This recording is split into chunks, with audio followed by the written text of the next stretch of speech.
Tyler's always so good with the dancing in the background. He's the hype man that no one sees. Ladies and gentlemen, welcome to the Pirates of Finance. Another Friday episode, Jason. So golf clap for us on time. 2 in a row, same time. But also Tyler's drinking his Kool-Aid in the background, though, too.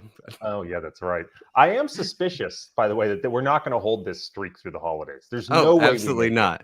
I know you're traveling. Not. Listen, let's get the necessary stuff out of the way. Welcome, everyone. This is the Pirates of Finance. We are your hosts. The handsome man next to me is the young Hemingway, Jason Buck.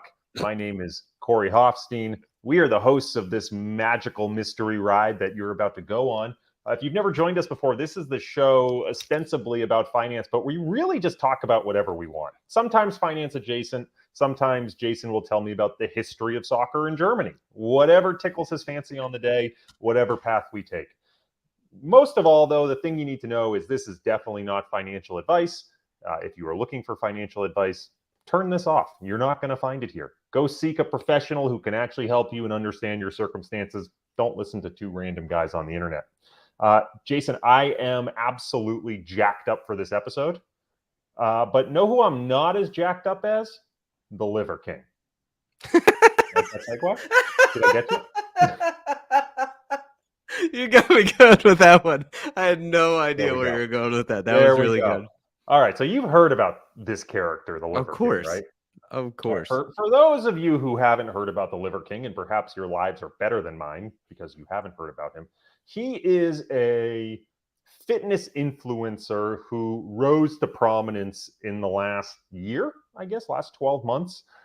And there's like a whole bunch of scandal that's gone on in the last week or two because he claimed to be all natural, that he had not taken any steroids or performance-enhancing drugs, and that he had achieved his physique by living the 9 ancestral tenets, which I can't remember them all, but it's basically like, I don't know, sleep on the paleo.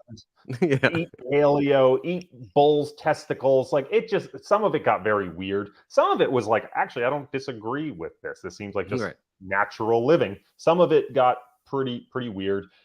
And he had massive social media profile and, of course, was selling all sorts of supplements under his brand, which I think was called Ancestral Living.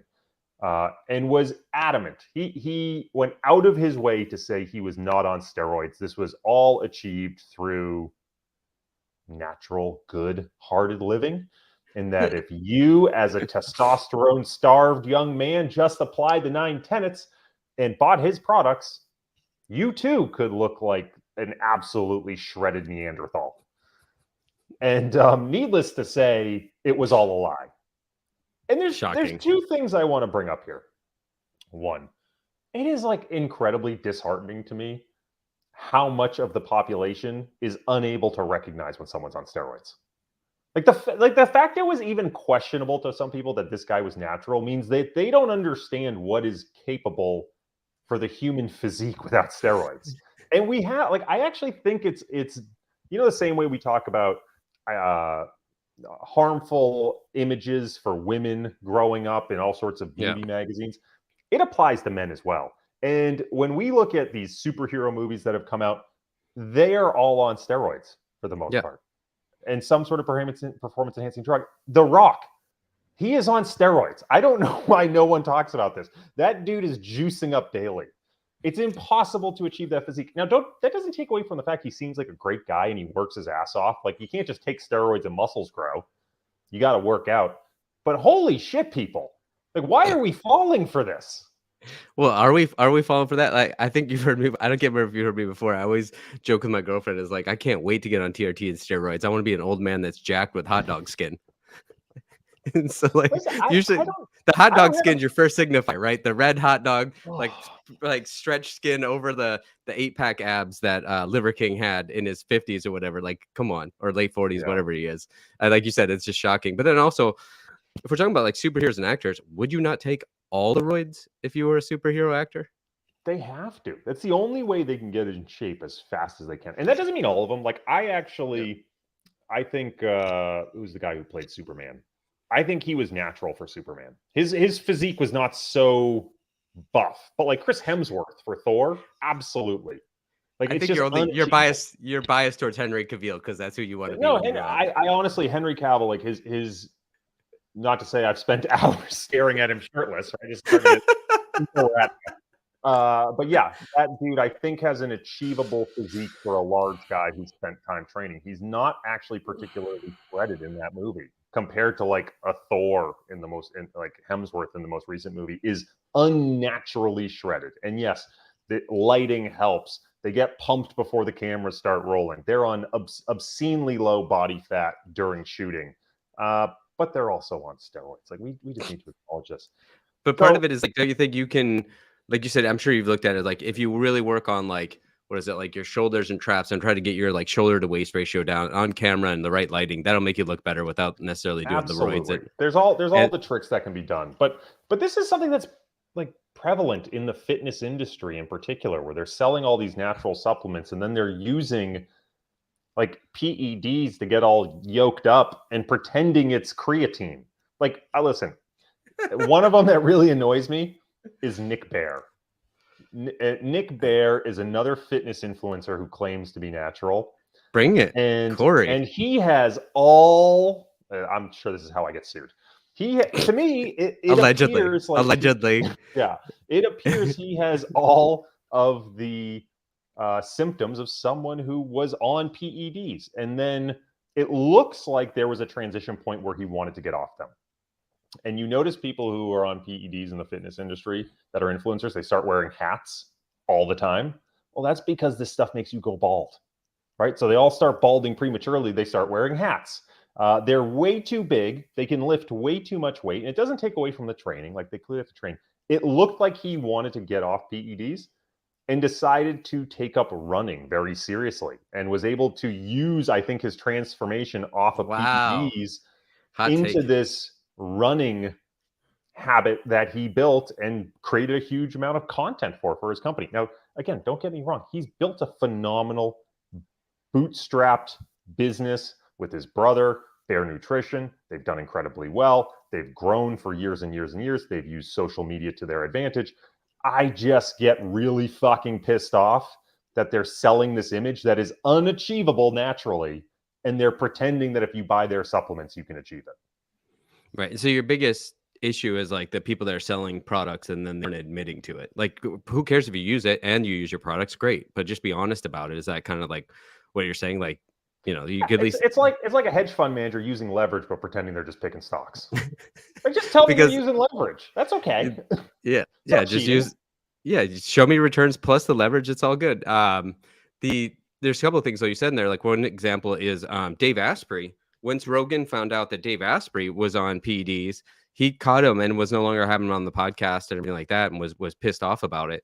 And so then you're starting to find out, like in that one was even weirder because Dave Asprey was like saying basically like he never works out, he only eats like paleo or carnivore, and then he was jacked into his 50s or whatever. And it was like clearly PED usage. And then the other ones, like you're saying, is like all these guys, whether it's Liver King, whatever. I mean, I'm sure you saw. Did you read the? It was all like Derek from More Plates, More Dates, which is a phenomenal, by the way, YouTube channel. I do not understand how that dude puts out so much content, so in depth on a daily basis or whatever it is now. Like, it's just insane. Everyone knows him as Derek from More Plates, More Dates. Yeah, you can't find his last name. Yeah, it doesn't exist. It took me a while for Derek because that's how he started on other podcasts, and they go Derek. I would just always say More Plates, More Dates. Yeah. Yeah, he does do a phenomenal show, phenomenal podcast. And he was the one that not only talked about Liver King, he was the one that disclosed the Liver King emails. By the way, there's a whole other part of the Liver King story I want to talk about. So good. But he also did the whole article about SBF and all of the nootropics and other drugs that SBF and co were supposedly on, which is a whole different other weird world, which I'm not even sure I want to talk about here. But let's go back to the Liver King for a second, because there was something that I thought was insane, which was that the Liver King in these emails to this doctor where he's talking about wanting someone to oversee his steroid usage, said that he was planning to get to 1 million social media followers in the next 6 months, 12 months? Yes. Whatever it was, it was some insanely ambitious goal. And not only did he meet it, he exceeded it. Like, he had a distinct plan, and I don't know his background. He seemed to have been wealthy before this, that he was basically going to create a social media platform. And he hired a team of people to live with him full time on his ranch, create video content, constantly creating social media content. And he manufactured virality in an incredibly impressive way. At the same time, I think you're right. Like allegedly, Ancestral Living, his products, brands, and everything, even before he got famous, was doing like 100 million gross a year. I'm not sure if anybody's actually double checked that, but it was something like 13 to 15 brands, all under the same umbrella, where they're basically like selling each other, right? He just like took the whole market, and yeah, like you're saying, he called his shot, right, and knocked it out of the park. But then what we haven't seen yet is like other people do, like the Hormozis or something. Are they hiring like Gary Vee's former team to help them blow up? Because otherwise, yeah, like how do you blow up that quickly? My favorite part about the emails was like, it's almost like and I say this lovingly as a former commercial real estate developer. We always talk about who's the happiest, dumbest millionaires. It's usually commercial real estate developers. Is like watching those Liver King emails though too, like reading through those. The way he like talks is just the way he talks on camera and everything. And he's talking to the doctor about steroids, and he's like, "Oh no, I ate a clean diet except for my wife makes this awesome like colostrum ice cream. You should come over and fuck it up with me." Stuff. It's like, what? Why is this in the email? Yeah. Yeah, there's some insight into the personality there, but he was spending like 15 grand a month on PEDs, I think. Right. So you sort of go, okay, what does it take? Right. What this got me thinking about was saying, let's say you are a nobody, unknown from a social media perspective, and you want to manufacture sort of attention. Right. He did it in a way where he was spending 15 grand on PEDs. He had an absurd ranch that obviously clearly had a cost of carry and purchase. And then he had a full-time team. And now I don't know whether they were directing the social media content, right? But we talk about, well, what would happen if you had someone living with you, filming you full-time, editing that content, right? Roman Sharf over at Luxury Bazaar has done that more or less with his watches. First of all, if someone were to do that with me, they would be bored out of their skull. They would see me sitting in front of my computer 8 to 12 hours a day on Bloomberg, on calls with clients. It would be the most boring lifestyle in the world. But right, how much would it cost? Like if you were like, I could have a 25 grand a month. Do you think you could manufacture 1 million followers on social media with 25 grand a month? Yeah, I mean, it'd take you a while, but like I think you and I went over the numbers before. I think that's roughly what the Hormozis are spending right now, is something like it's maybe 30, 35 grand each. But you'd think they would cut that down when they're combined. But yeah, I mean, it takes a full team, and that's what people don't realize is like the amount of teams and the amount of people that are going to work behind this. But maybe I'm thinking while you're saying that, it's like I've always told you, I think the way to do this is I'll move to Tampa, I'll get on PEDs, I'll start training with you. We'll get me jacked with hot dog skin, and then we'll also tie in the actual like us actually managing funds is the boring part, right? Like we always talk about, it's like talking to lawyers. Say you did it by drinking rum. That was the secret ingredient, and that's how we'll market our rum. Yeah, I also feel like we are definitely going down a rabbit hole here. But I was even thinking on the More Plates, More Dates. I don't know about you, but I've been watching for years, just watching how he like will pick apart any natty or not like fitness influencer. And I'm sure you've seen a lot of those too. But like that's what I'm saying. I wonder how much we're as always we're dwindling down our audience to one person that follows our same YouTube rabbit holes. Listen, if you are actually interested in getting an understanding of who is natural versus who is not in the fitness industry, and what a natural, achievable body looks like versus one that's clearly on PEDs, and you want to, for whatever reason, hone that skill, More Plates, More Dates is definitely the channel. Watch a couple of those episodes. You'll quickly get tuned in. But again, I just find it fascinating that there's this entire industry built around physique and looks that is totally not achievable without PEDs. And we all just accept that they're going to market it with people using PEDs to sell supplements that will not make you look that way under any circumstances. I just find that very fascinating that we just accept that as a society and allow it. Well, that's why I just, like you're saying, I wish they'd be honest about it, because in fairness, they're still doing a lot of hard work. They're still going to the gym every day. They're still lifting heavy. They're still really pushing themselves. So, I mean, that's what I'm saying. Just be honest about it, because it's not like PEDs just give you the 8-pack abs. You got to actually do the work. Lance Armstrong still won the Tour de France. Just because he was on PEDs, so was everyone else. It's my favorite Bill Burr bit. That's my favorite Bill Burr bit. Yeah. Just admit it. What are you upset about? Our roided up guy beat your roided up guy on riding a bicycle? Yes. 100%. 100%. Okay. Enough of that topic. I think it's a fascinating topic for a multitude of reasons. I do think the manufactured social media is interesting. we'll see what happens and whether this guy ultimately has a downfall or whether people are just like, yeah, we don't really give a shit. The content's interesting and we don't care if we all thought you were roided up anyway. Two directions. I'll let you choose. This is a pick your own adventure for this episode. Oh, man. You want to talk about Mark Echo or do you want to talk about rum? Let's talk about Mark Echo. Mark Echo. Okay. You told me to buy a book the other day. Not a blanket recommendation. This is a specific recommendation for a specific idea for you. Jason's book club. Book was Unlabel by Mark Echo. I didn't even realize, by the way, that the Echo brand was still around. Yep. I put Echo in my category of early 2000s brands that my friends wore with I don't know, baggy cargo pants. Yep. And gelled hair that had was colored. Frosted tips. That was the word. I didn't even know they're still around, but they're still a massive company. But this book was Mark Echo writing his entire sort of business history, and there was a ton of fascinating stuff in there. And there's so many directions I can go with this, but the one thing that just really stood out to me, and I really want to get your thoughts. We talked about this a little, and I wanted to save it for the podcast. Was so much of what he did to get his company bootstrapped, I put in the young, dumb, brash, and hungry category, where he did things that I think if he were older, he wouldn't be forgiven for necessarily. There's a certain, when you're young, you're allowed to sort of interact with people in a different way. You're allowed to make mistakes. You're allowed to come off, a little bit more aggressive than you are in your mid 30s or 40s when you're supposed to have a little bit more wisdom. And I'm curious your thoughts on that, because, even just some of the stuff he did of sending celebrities some of his art, right, in a way that might be a little cringy if you're older and understand how that might come off, seems to be okay if you're all right, it's a 16-year-old kid who's just hustling. He's trying. He doesn't know any better. Is there ultimately a line that our behavior has to change when we're building a business as we get older? Yeah, I think I'm sure you're gonna bring up maybe specific issues later, but you were being very kind with saying brash and young and everything, because some of it was really maybe crossing the line, either morally, ethically, or maybe even legally on some of the stuff. But it goes back to even when we were talking about the Bromphens and Seagrams on one of the last episodes, is that phrase, something like every great, family wealth is built on a great swindle. And I think it's also top of mind for you because of what's going on with SPF, obviously, as well.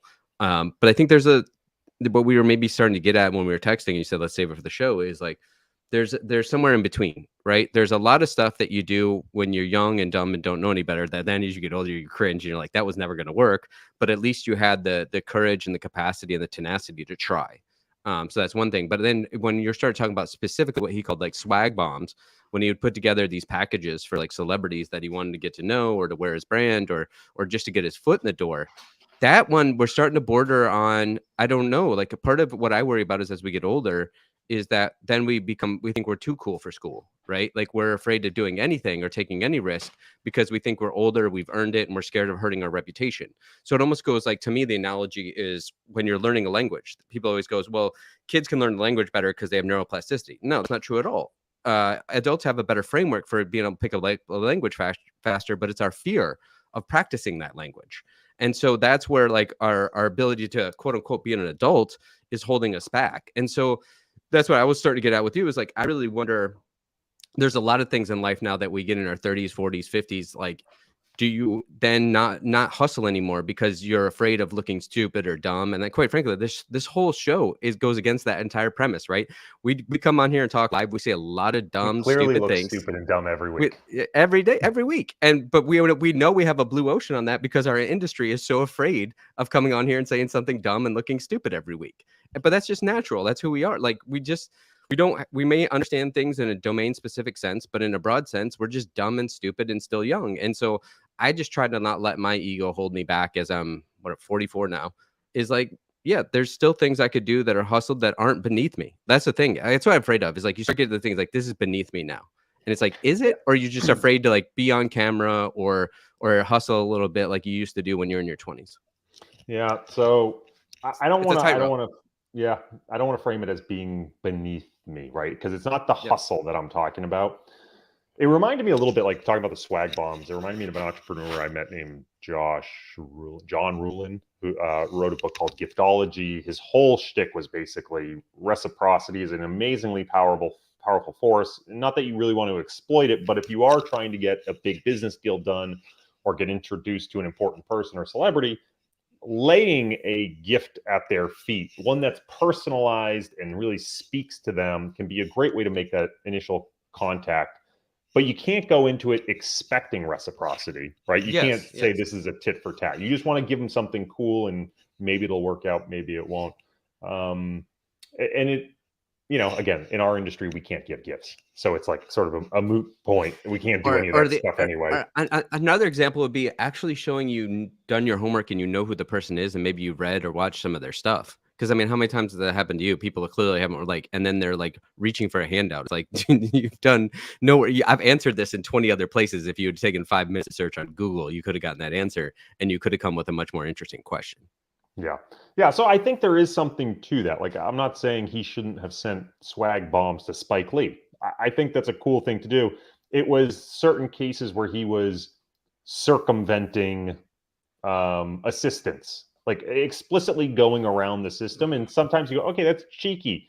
And other times you're like, no, that person is there specifically to prevent what you're doing because it's actually annoying to the person you're doing it to, right? And like, maybe it paid off for you, but that's the exception to the rule, and that's not the behavior we want to promote. I just thought it was really like, there was like this interesting fine line of what is socially acceptable behavior, and are we celebrating stuff that's not socially acceptable, and we kind of don't want it to be repeated. Like, okay, you got lucky and you're being forgiven because you're young, but you should know better. But I think in this specific instance, I agree with you, and I'm not sure. Well, maybe people are applauding that, but like, to me, it was much more the philosophical premise, right? At that time, in the late '90s, early 2000s, a swag bomb that with spray painted, denim jackets really worked, right? And rhinestoning it up, But to me, it's more about the premise. And then like people hacked, Twitter with, the thread boys, but that doesn't work anymore either. So this whole point is like, you can't really applaud it because none of it works. It's having the courage, the capacity, the philosophy, and the creativity to figure out a way around. Like you said, yes, a lot of times there's those gatekeepers and they're there for a reason. But a lot of times you got to go around those gatekeepers. And that's, speaking of which, that's the one thing that I think is my favorite thing from that Mark Ecko unlabeled book is gatekeepers versus goalkeepers. And everybody's worried about the gatekeepers of like that drive the culture, when it's the goalkeepers, is what he says, is the people that buy your product, the people that watch your show, the people follow you on Twitter, whatever it is. Those are the goalkeepers, and those are what we always need to keep in mind and not worry about the gatekeepers. Because also, if the goalkeepers love your shit, then eventually the gatekeeper is going to come around anyway. And that was more the thing is I can't tell you how many entrepreneurs I talk to, they get caught up in the gatekeepers of like, if I could just get this one VC, if I could just get my product in Walmart. All of those things are lottery ticket mentalities, and they don't work. Focus on building a great brand, a great product, and focus on getting one client, then 10, and then Kevin Kelly's 1,000 true fans. And eventually the gatekeepers come around, they write about you on your own terms. So let's talk about that, because some of the gatekeepers for Mark Ecko were the people where he wanted to sell his product, right, at the stores, the department stores. For him, a big one was getting in Macy's. And so he finally got this 4-cross. He was allowed to hang his product on one of those 4-cross department store, sort of displays, with the idea that if the product sold, the department store might let him get 2 of them and then 4 of them and expand his footprint. And so the first weekend he had product on the 4-cross, he hired street teams to go in and buy his product. And to the gatekeepers, it looked like his product sold incredibly well. But he literally just went in and bought his own product to make it look like it went well. And guess what? He was able to get a larger display. And yeah, he bootstrapped his own, like, his way in the door.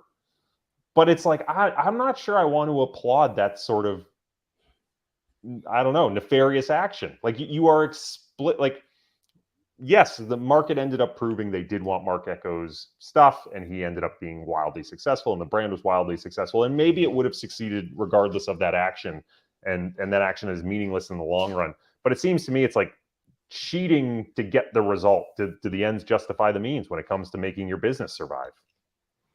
Yeah, I kind of plead the fifth on this one because I'm of two minds, right? Like, I don't fully I agree with you, and then some parts I disagree. It just depends on what that metric is, and is that metric bullshit, and is gaming that metric helping? Where you still got to provide, like, you got to get your foot in the door, but you still got to bring, the goods on the back end, and you got to provide quality, and you got to build momentum.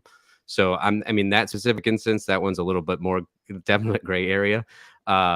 Even in the black hat area. So that one makes me nervous. But in general, like sometimes if there's a gamification or a bullshit metric that at least gets your foot in the door, sometimes you got to go that route. And not saying you should, but like obviously he followed up with quality and momentum on the back end. So like you said, we applaud that in hindsight, but that's survivorship bias. Yeah. The other one I that mean, look, if no one wanted the product, even if he had bought his way to four tops, he would have fizzled out eventually. Exactly. It wouldn't have mattered at all. So that's the hard part about that. And I think what people don't even know, we're talking about natty or not, and all these guys wrote it up, is like, people don't realize a lot of the best-selling books, the authors and their publishing companies or their company behind it will just buy up enough copies to make the bestseller list. And that's how they build momentum. So they just hack that as well. Like that's why they'll buy up the 10,000 copies on opening day, and that'll get them as a New York Times national bestseller. And it's an interesting loss leader because then they can get $50,000 speaking gigs by being a New York Times bestselling author. So once again, you or I wouldn't probably do that, but like I don't know, like if that's the state of play in this bullshit metrics, I don't know. Right, and if that's what other people are doing, are you sort of cornered into taking worse actions? All right, well, let's talk about another part of the book. No, before you get there, because this has always been a troublesome thing for me. Is like, luckily in my sport in soccer, there was never like really PED issues. I'm sure there is now, but like when I was growing up, there wasn't really. But I always wonder, like, if you're in like baseball, football back then, like, would you have taken roids if you found out like everybody in the locker room was taking roids? I don't know. Like everybody always had like staunch stance, like I would never, and I was just like, I don't know, at that high level, and you're looking around and like you're struggling as a pro, and you look at everybody in the locker rooms injecting themselves. And I'm empathetic to the people that looked around and were like, shit, I mean, just to keep up, I might have to do this. Yeah. I'm not saying it's right or wrong or what they should have done. I'm just like, I'm empathetic to what does that situation look like? That was the state of play in the Tour de France in the early 2000s. You had to do PEDs if you wanted to be competitive. Right. So I'm highly sympathetic to it. All right. So the other one I wanted to talk about, which I think, ties us back to the world of investing a little bit in the world of finance, is there was a huge use of leverage and debt in Mark Ecko creating his business.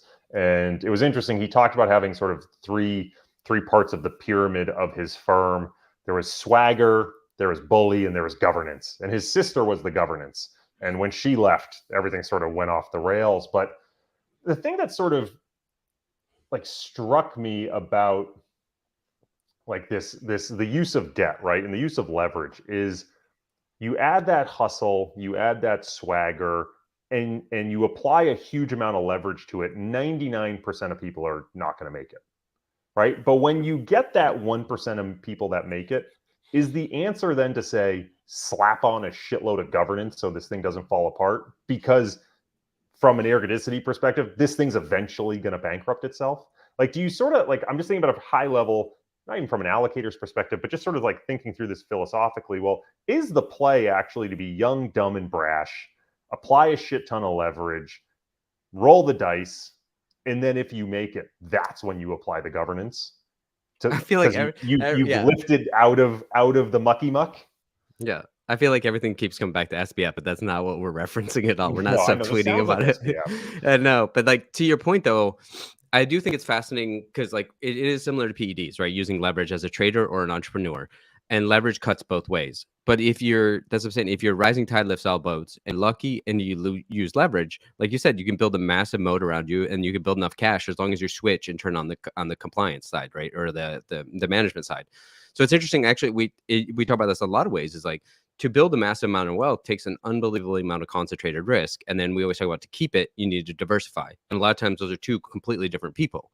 And so that's part of like not only that concentrated position is usually a leverage position, right? And so it's hard to ever know if you got lucky and the macro timing was right. And going back to, I don't know if you've ever read Predator's Ball, going back to the Michael Milken days, it's amazing how many of today's billionaires, especially any New York City or Los Angeles billionaire, a large majority of them will trace right back to just getting leverage from Milken.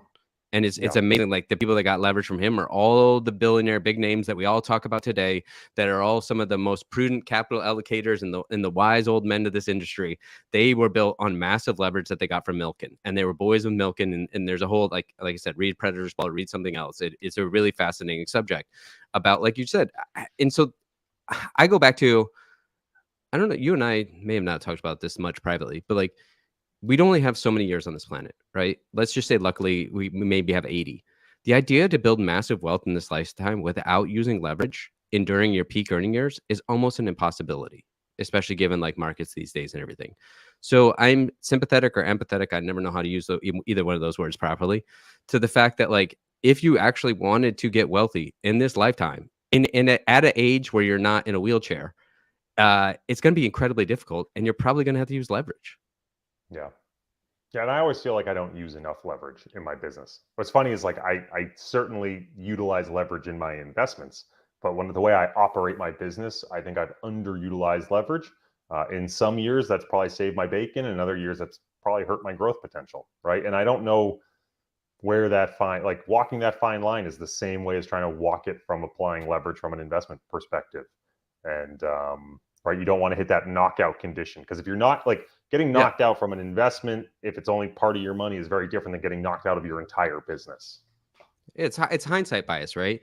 You should use leverage, from during the 2010s, or Well, so it's like. And we don't talk about all the people, by the way, who used leverage and blew up. We just hear Mark Echo's story, right? Right. That's the survivorship bias I was going to get into. That's what I'm saying. Like, look at any billionaire now, and you have to look at the graveyard or do it on a different, decade time horizon. It's like, it's you have to really admit the amount of luck that's involved with timing that just right. And there was even an interesting one. I was diving into Todd Bowley from Eldridge Industries the other day, and even his play on the Dodgers, it was brilliant and lucky. And I think he admits that too. That it's fascinating. They were buying the Dodgers out of bankruptcy right before they negotiated a new TV deal. So everybody thought he overpaid for the Dodgers, spent more than anybody in history at the time. I believe it was about $2 billion, and like within 6 months, like sold the TV rights for $8.9 billion. Yeah. So it's just like, I mean, how much of that's luck, timing? And by the way, Todd Bowley uses leverage prudently as well, but he's using, float from insurance companies combined with, maybe a little bit of leverage at the holding co level. It goes on to like Brookfield. Like we were talking about what you and I need to do a deeper dive into Brookfield and think about all the different levels of their business and where they're adding leverage, maybe unsecured leverage at the holding co level is another interesting way of looking at that, where you're basically juicing up, a low return environment for commercial real estate.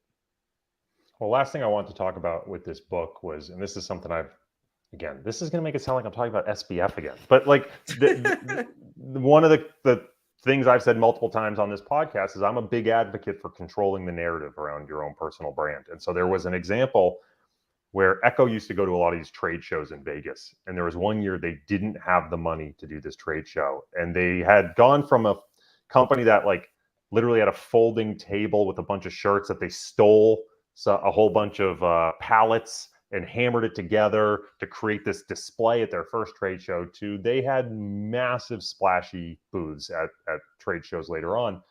And they couldn't afford to do this trade show, and they were questioning what to do. And instead of letting the market create a narrative around them not being there, they put like this big pedestal at their booth with a sign that said, "Where's Echo?" And then they had a street team go around Vegas and slap stickers all around the city saying, "Where's Echo?" Which, you can't do that stuff anymore. Like, that'll get you arrested. And I think they almost got in trouble with the city for that. But they became the talk of the show, and they made it seem like they weren't there on purpose, rather than not being able to, couldn't afford to be there with their usual splashy show. And I think it just, like, again, creative thinking to me, controlling the narrative around your own brand or whatever you're doing, your personal brand or the company you run, is such an important lesson to me. And I see it over and over and over. And I don't want to bring this back to SPF, but I think that's exactly what he's doing right now. He's not dumb. He might be a psychopath, but he's not dumb as far as I can tell. And I think he's going, if I don't talk, everyone's going to talk about me.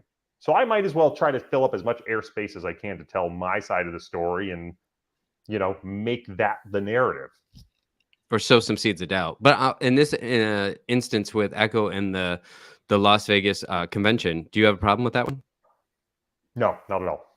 All right, I just was wondering. Like that's what I'm No, saying. I Like don't so think that's that's nefarious. right. If we're in a crowded space, you know, and you got to make some noise to get some attention, as long as you're just like, you know, pushing the envelope of what the convention requires, like that's you're not breaking the law or anything. I mean, like you said, You're not hurting anyone. You're not lying to anyone. You just went, I can't afford to do what I usually do. How can I have as much impact? Do I agree with the littering of the stickers all over the city? Well, okay, I can take a little bit of issue there, but to do the Where's Echo pedestal and flip the narrative, I think was brilliant. So I also, to bring it back a little bit too, I also kind of sent you this book in general because we're talking about personal branding. And even though it's not necessarily about personal branding, it's about branding. It's also about creatively thinking about your business. So I'm just curious if you had any more like takeaways on that front, or like maybe pushing yourself a little more creatively to push the boundaries of what you think is feasible, and like almost what you started with. You know, can you do it now at your age versus what you would have done at 18? I thought it was pretty hilarious. I mean, he clearly had ambitions to be known as, the next Ralph Lauren, right? Like Right. he had those ambitions, and it probably still does. And what did he call it? The Mark 2010 project. That in mid 2000s, the entire company, like his senior team, was like, "No, Mark, you need to be the face, and you need to lose weight, and you need to become P Diddy, basically. Like, go get that swag." And I thought it was really interesting that that was a known, contemplated strategy for the business, that for him to sell well and to become the respected name and to elevate the brand, they needed, him to go do this from a personal perspective. So that to me was interesting I'm not sure it really paid off for them necessarily. I don't remember that era of fashion. I don't remember this era of fashion, but I don't remember that era of fashion well enough to know whether he really made a name for himself and whether that impacted Echo's sales. But it did seem to, like, the ego side of what he was trying to do did seem to seep into some of his other creative projects that took time and effort and money away from their core focus, right? He was diverting resources and attention into this other stuff that didn't have a clear business strategy, that ended up being a weight for them when that debt finally came back around and they had to restructure. And I think he admits towards the end of the book, like taking stuff out like his magazine Complex, which has ended up being ridiculously successful, carving that out and putting someone in charge to run that as an independent brand. Like, he had the artistic vision. You just need sometimes to say, yeah, like let the artist go play, but we need to keep the Echo brand pure from what the business is doing. Don't let Mark Echo's ambitions affect the fact that we have a really, really good core business when it comes to selling product. Got it. And so, by the way, for those watching live, Messi just scored on a penalty kick. So Argentina's up 2-0 on the Netherlands. Thank you for paying attention to the show, Jason. I was paying close attention. But no, like you just said, it made me think about, so if you think about Mark Echo, I think he's a little bit older than me. But let's just say Echo's been around for at least 25 years, right, as a brand. And like you just said, do we have to use leverage to be able to make that success? But if you read the book, he goes through the waxing and wanes of these waves, right? Where leverage, they ramped up, they became a huge success, everything kind of blew up, they kind of were able to survive and start over. And now he's writing the book from that perspective. And so I think it is possible, if like at 20 years old, you have a clear vision of what you want to do for the next 30 years and you don't use leverage and you don't get too over your skis, then by 50, you can probably build up a pretty massively successful business or investment product, right? But the hard part, as we both know, is knowing that at 20 and willing to put in the next 30 years and stay the course. It wasn't 20, so what do you do? It was like 14 that he started at this. Right. He found his passion. That's part of the thing that doesn't get discussed in the book, is like he found his passion very early on. And then the passion got reinforced. I mean, he bought this, but he also clearly had like an artistic mindset where he bought this spray art set back when that sort of art style was more popular. And he told his parents he was going to pay them back by selling shirts. He spent a year practicing before he even tried to pay them back, before he tried selling shirts, right? When he initially tried to screen print shirts, could not get them to the quality he wanted. And so spent hours and hours and hours on the weekends trying to hack these screen print machines to get the perfect color overlay, wasn't successful. By chance, ended up getting put in a booth next to a group of guys that were using Photoshop to screen print. Told the guy, I will do whatever you want. Teach me to do this. Ended up driving out to, I think it was California, Southern California. Yep. Spent a week with this total stranger learning the ins and outs of Photoshop and rebuilt his whole process from the bottom up with Photoshop so that he could get the perfect color, right? And I think there's that fine balance, right? Of that being willing to do that, having that artistic perfection allowed him to differentiate his product in the market in a way that improved the quality, that allowed him to sell more. And I don't think a business person would necessarily think about that. Like, that requires an artist's passion to just say, I want the best possible fucking product. Yeah, but I've argued many times entrepreneurs are artists, and like you said, he had a very different mentality, which leads me to two things. One is that he's a very unique character. So also writing this book is like, who is it for? It's the same argument I've had with Tim Ferriss in person. Is like, yeah, you wrote a book about entrepreneurship and everything, but anybody that read that book and then went on to do entrepreneurship, what's that? Nice name drop, buddy. Thank you. We're not Tim Ferriss in person. We're not friends. We'll put it that way. So the argument didn't go well. But anyway, the point I was trying to make was like, anybody that picks up his book and reads his book and then goes on to start a business was already going to, like, it was already in the cards. And so to convince anybody, it's like, always say it's a bug, not a feature to be an entrepreneur.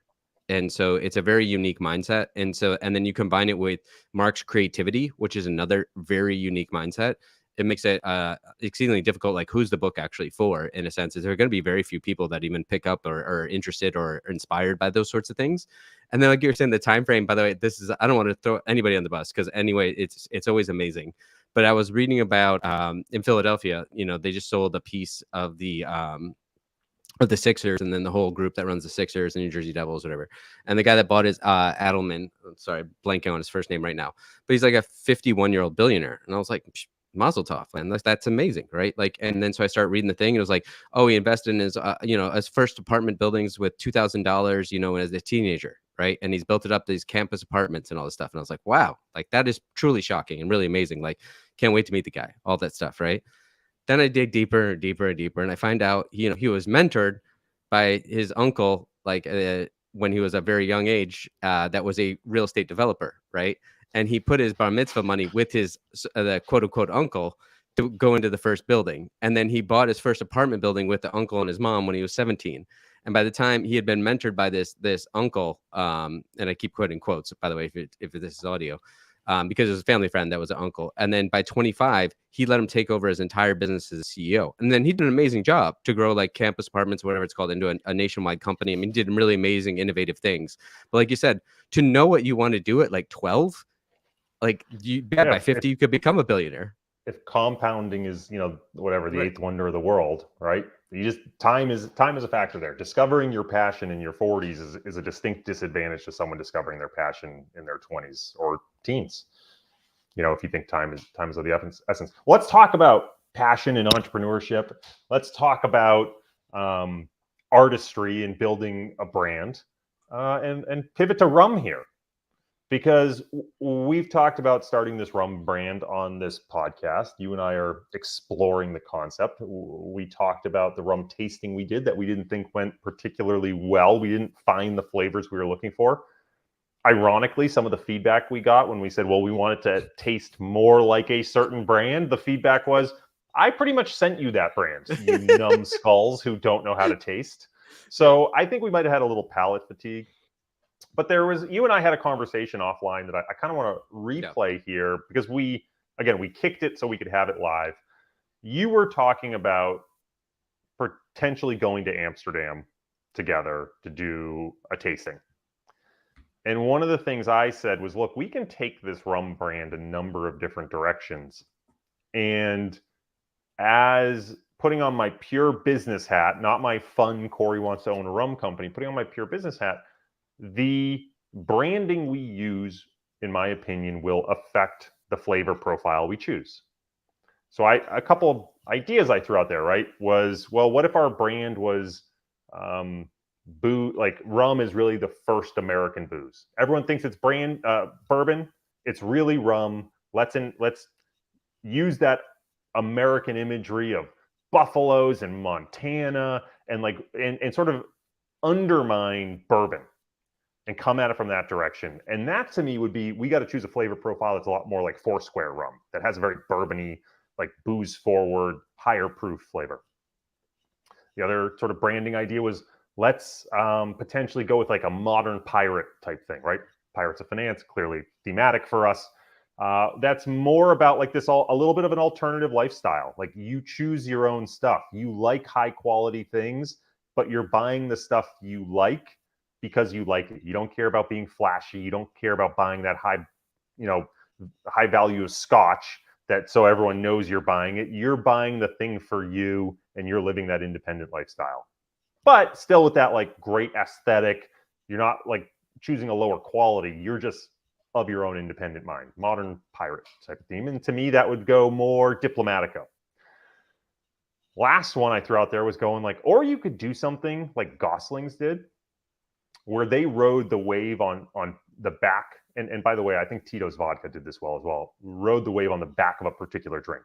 Gosling's did it with the Dark and Stormy, where when they tried to come into the American market, they packaged their rum with Barrett's beer, ended up repackaging, got rid of Barrett's and packaged their own ginger beer with the rum. And that was how they introduced the rum to people, was with a particular drink.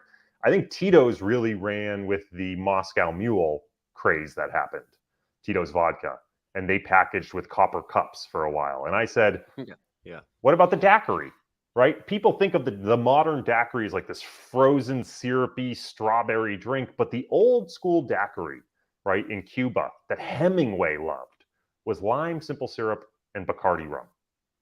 And what if we tried to ride that wave of reintroducing the daiquiri as the modern man's drink, like retake over the daiquiri, and that rum then would have to be more of potentially a lighter, younger, dare I say, agricole, potentially style rum, which isn't my favorite.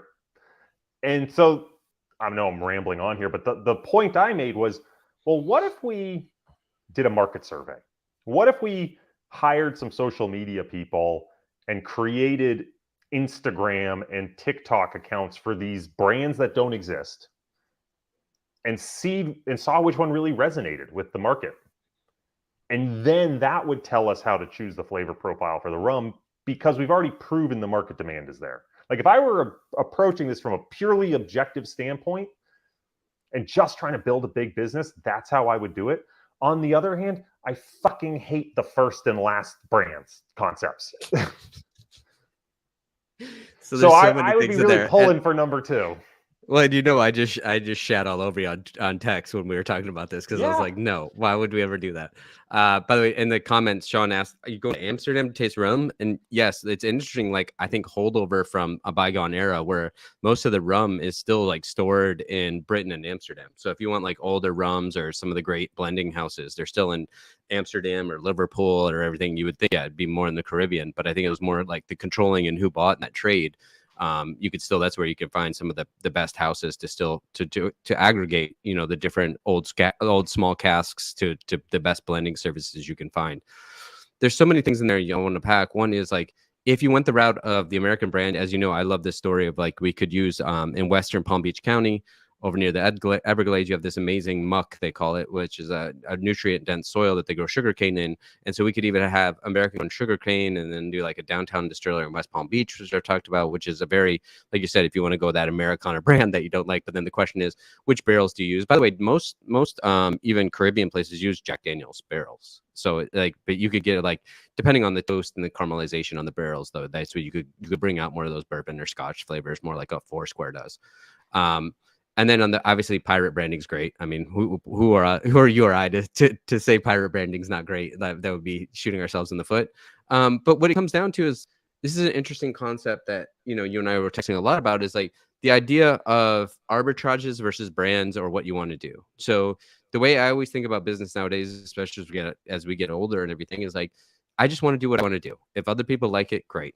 not really concerned. But then I have all these friends that are great at, like you're saying, these arbitrages of like how to build these businesses in a digital era. So then I use a lot of their tips and techniques for growing the brand. Like, so I think about what I want first. I find what I love first and what I believe in. And then I'll overlay, like you said, going out and getting market sentiment surveys, everything, finding my audience and building that way to pre-sell it. So that's the other thing. So to me, it's a hybrid model. Is like, if I don't believe in it, I have a really hard time selling it. But once I believe in it and I find something, then I turn on the other part of my brain that goes, oh, how do I pre-sell this? How do I create this as an arbitrage model? And so that's the way to do it. I do not go the route, and even though it's a smarter route of, like you said, of like just figuring out what the marketplace wants and giving them what they want. I have plenty of friends that do that. It's a really smart way of doing it, and they've made tons of money doing that. I think you see a lot in like e-com, Amazon FBA, that sort of thing. It's like airdropping, right? Like you're just basically constantly A/B testing the market. Yeah, and if you see an arbitrage there, go for it. I mean, I have friends that made tens of millions of dollars off of that stuff. I mean, it's amazing and good on them. But they can't shift their brains. They think what we do is incredibly hard, building a brand over a few decades, right? And they're like, that seems pretty hard. Like, I wouldn't do that. So there's a little bit of both to it, to me, the way I think about it. But especially if you're talking about, you run an investment management company, you have a passion for rum. Why would you turn that into some arbitrage business? Like, just figure out the rum you like. And then if everybody hates it, you're going to have plenty of rum to drink for the rest of your life that you enjoy. Yeah. Yeah. Well, and maybe the halfway here is, okay, we think we have a brand that we really enjoy. Can we spend $5,000 on a really good social media team to build out a social media campaign to test whether that resonates, right? Because I think you and I would go, why, like, we want to do the brand we want to do, but if that brand really doesn't resonate, it might not be worth doing. It reminds me of Liquid Death, right? Yeah.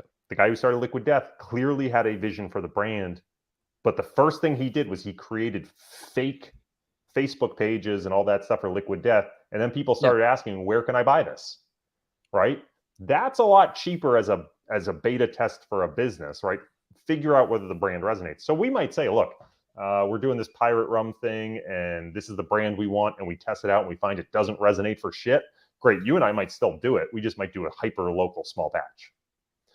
You know whose opinion I want on this? Even more than you? Is Tyler. Bring him in. Bring him out. Let's go, Tyler. Wow, big day. Can you guys hear me? Oh, we got you. All right, we got you full mustache, mountain clear. Look at that mustache. The mustache is better than mine. The hair is better than mine. The lighting is better than mine. All right, so it's embarrassing for me. Let me get this out. So first off, hello, Booty Crew. I'll try to keep this brief. My name is Tyler, and I'm the help behind the scenes here at Pirates. I have a background in supply chain management and data analytics, but I fell into the FinTwit hole pretty hard after reading Mandelbrot and Nassim. And this is what I love and how I occupy my free time. But more importantly, I want to give a massive thank you to our captains here, Corey and Jason. Oh, come on, man. I feel like I owe you both a debt of gratitude. I've taken so much away from you. Corey, I've listened to you since season 1 of Flirting with Models, and have learned more than any college course, not to mention created more relationships by sending your pod around than any networking could do. Like, you have Ben Eifert, Cliff Asness, like Anons, like Light Spring Fox. And then Jason, the Mutiny podcast actually makes my brain fucking hurt. So I feel incredibly lucky to be a fly on your wall. I did not bring you on expecting this. Thank you. I came prepared. A little achy breaky. I'm the help. Jason, I feel lucky to be a fly on that wall as the most interesting man alive and the young Hemingway. So thanks again. We appreciate everything you do for us. Yep. And not the help. You've run everything in part of your background is not only data science and all this, it's herding cats. Like, trying to get Corey and I on the right track is always a nightmare, especially me. And then, speaking of the young Hemingway, by the way, Sean said in the comments, Hemingway was a communist spy. And I'm like, I don't see anything wrong with that, Sean. How do you know I'm not a communist spy? But also, Corey, when you brought up daiquiris and Hemingway drinking daiquiris, do you know what a Hemingway daiquiri is? It's basically a daiquiri with just the rum and citrus, because Hemingway became a diabetic and he could no longer have the sugar in daiquiris. I love that. And then, so we also wanted to bring Tyler on because once again, Booty Crew, we're always trying to incorporate more of the Booty Crew in this. I've had several of the Booty crew actually reach out to me on, DMs today and yesterday about ideas and topics. So, we always want to field those questions. One of them, Wisek sent me a Substack about hedge funds, and that it was the kind of typical trope about hedge funds. I mean, I don't know if Corey and I necessarily have a dog in this fight. I mean, I guess I run a commodity pool operation, which is kind of similar to hedge funds, but it was kind of the old tropes where Ted Saides did the bet with Hemingway with Buffett in 2007 2008 on hedge funds, and I think as typically happens, and this is no shade on Ted, is Buffett was smart and he bullied his way around and decided he could decide what the terms of the bet would be. And so, for example, Ted didn't even push back as far as like drawdowns or volatility levels or anything like that. So, if you can run a 50 to 60% drawdown on S&P, it's hard to compare that to any hedge fund that's going to manage its risk metrics. The other one to think about too is like, hedge funds is just a vehicle. Like saying hedge funds as a whole don't work is like saying LLCs don't work. It just doesn't make sense to me. I've never understood this argument. And just to point out too, on an institutional side, is the way that hedge funds are built they're basically built for institutional allocators, and hedge funds do very niche strategies for the most part, as long as we're not talking about equities here. And the capital allocators put those together. So thinking about what they do in aggregate doesn't really make sense either. And a lot of the interesting parts of hedge funds or CTAs or that space is things that don't have benchmarks like the S&P 500. Now, if we want to shit on long short equity hedge funds, I'm happy to do that. But that's what I think Ted made his bet with Buffett was with like long short equity hedge funds. I'm gonna let you finish. No, I'm done. But hold on, wait, I brought Tyler out because I wanted his opinion on the rum. Oh, sorry. I was trying to help him out. I got confused by his other things. I had to take the emotion out of it. My Gen X heart couldn't handle the emotion. I had to change subjects. Yeah, I mean, we can come back to this, but I wanted his opinion on the rum situation. Yeah, I mean, honestly, if you just make the rum you like to drink, go off, but you should definitely start small. And the problem we're finding, Jason, is like it's hard to start small with importing this rum. Like we have to import how many it's 1,000 liters basically was basically unit metric size, whatever that international unit was. But also to your point though, it's like, to me, until you find a rum that you love, all this other stuff's pointless. So there's no reason to getting feedback on marketing or anything if we can't find a rum that we're passionate about. See, I disagree with that because I think the rum we're passionate about, we're going to brand it the way we want to brand it. Like, I think we both, well, maybe I'm more passionate about the rum I want, but it's like in that Diplomatico Zafra sort of range. And it's got a little fire to it, but it's got that deep caramel, burnt caramel type flavor, that molasses undertone. I don't want it light. I don't want it super citrusy. Maybe some like burnt orange in there. And we can find that. And to me, that's okay. That's my pirate rum, right? Like that's what I like. And so, yeah, I don't know. It all aligns with me. I just want to figure out whether there's market imagery that allows me to sell 1,000 fucking liters. Well, can we make a nice label first, right? Like, I feel like if we come up with that design. And that's what I mean. Like, can we create the label? Can we create imagery? Can we promote it on Instagram and see, okay, if this account, all of a sudden, like the imagery and branding that we love, that we would associate with a rum like this is really resonating. Yeah, let's pursue this with a little more zeal than you and I just continuously drinking rum all the time. Or record that. Yeah. Well, we need to record the whole process. And like you said, we had palate fatigue from trying at least 9 rums. And so maybe next time we'll get better. The other thing, like you're almost saying too, is like they also send them to us uncolored and unsweetened. So I think that's going to factor into your perspective. And maybe we need to figure that out for the next round.